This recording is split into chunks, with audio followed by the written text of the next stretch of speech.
തൻ്റെ കുഞ്ഞ് ആവശ്യത്തിനനുസരിച്ച് വെയിറ്റ് കൂടുന്നുണ്ടോ എന്നുള്ളത് പല അമ്മമാരുടെയും ഒരു സംശയമാണ്. എങ്ങനെ നമുക്കിത് മനസ്സിലാക്കാം, ഈ വെയിറ്റ് കൂടുന്നുണ്ടോ എന്നുള്ളത്?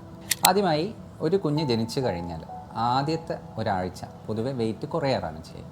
ഒരു 7 ദിവസം അല്ലെങ്കിൽ 10 ദിവസം ആകുമ്പോഴേക്കുമാണ് പ്രസവിച്ച വെയിറ്റിലോട്ട് കുഞ്ഞ് തിരിച്ചു വരുന്നത്. അതിനുശേഷം ആദ്യത്തെ 3 മാസം ഒരു ദിവസം 30 ഗ്രാം വെച്ചാണ് ഒരു കുഞ്ഞ് വെയിറ്റ് കൂടുന്നത്. 3 മാസം കഴിഞ്ഞാൽ 3 മാസം മുതൽ 6 മാസം വരെ ഒരു ദിവസം 20 ഗ്രാം വെച്ചാണ് വെയിറ്റ് കൂടാറ്. 6 മാസം മുതൽ 9 മാസം വരെ ഏകദേശം ഒരു 15 ഗ്രാം വെച്ചാണ് വെയിറ്റ് കൂടുന്നത്. പിന്നീട് അങ്ങോട്ട് 9 മാസം മുതൽ 12 മാസം വരെ, അതായത് ഒരു വയസ്സാകുന്നത് വരെ ഏകദേശം 10 ഗ്രാം വെച്ചും കൂടാറുണ്ട്.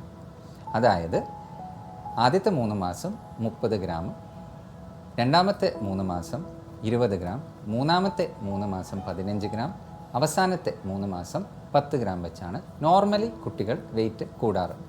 ഇത് അങ്ങോട്ടും ഇങ്ങോട്ടും ആകാം. ചില കുഞ്ഞുങ്ങൾ ചിലപ്പോൾ വെയിറ്റ് കുറച്ച് പതുക്കെ കൂടുകയുള്ളൂ, ചില കുട്ടികൾ വെയിറ്റ് വളരെയധികം കൂടാറുമുണ്ട്. എല്ലാത്തിനും ഓരോ വേരിയേഷൻസ് ഉണ്ടാകും. എന്നാൽ ഇങ്ങനെ കാൽക്കുലേറ്റ് ചെയ്യാനൊക്കെ ബുദ്ധിമുട്ടുള്ളവരാണെങ്കിൽ വളരെ സിമ്പിളായി നമുക്ക് മനസ്സിലാക്കാൻ പറ്റുന്നത്, ഏകദേശം ജനിച്ച് 5 മാസം ആകുമ്പോഴേക്കും പ്രസവിച്ച വെയിറ്റിനേക്കാളും ഓൾമോസ്റ്റ് ഡബിൾ ആകും കുട്ടികളുടെ വെയിറ്റ്.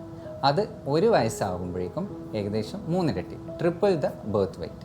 ഇത്രയും മനസ്സിലാക്കി വെച്ചാൽ മതി.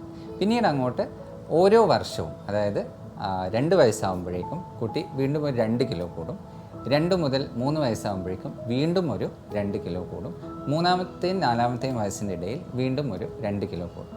അതായത് ഒരു 3 കിലോ പ്രസവ സമയത്തുള്ള കുഞ്ഞാണെങ്കിൽ ഏകദേശം ഒരു വയസ്സാകുമ്പോഴേക്കും ഒരു 9-നും 10-നും ഇടയിലായിരിക്കും ആ കുഞ്ഞിൻ്റെ വെയിറ്റ്. 2 വയസ്സാകുമ്പോഴേക്കും 12 കിലോ, 3 വയസ്സാകുമ്പോഴേക്കും 14, 4 വയസ്സാകുമ്പോഴേക്കും 16. ഇതാണ് ഒരു നോർമൽ പാറ്റേൺ ഓഫ് ഗ്രോത്ത്.